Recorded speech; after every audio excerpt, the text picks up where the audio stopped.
1,000 views. Napakalaki ng kaibahan, hindi ba? Kaya kung ikaw ay isang vlogger na Pinoy, mas mainam kung gumawa ka ng mga mahabang videos upang makapaglagay ka ng maraming ads. At syempre, tandaan mo palagi na kung madaming views, madami ka rin kikitain.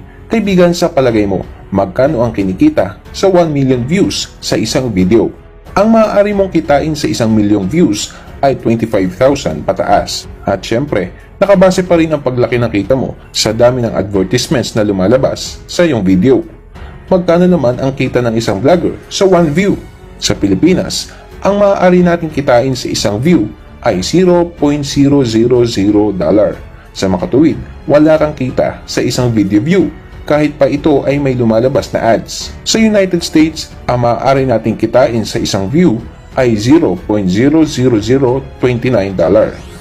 Napakaliit lamang, subalit mayroon ng halaga sa kanila ang isang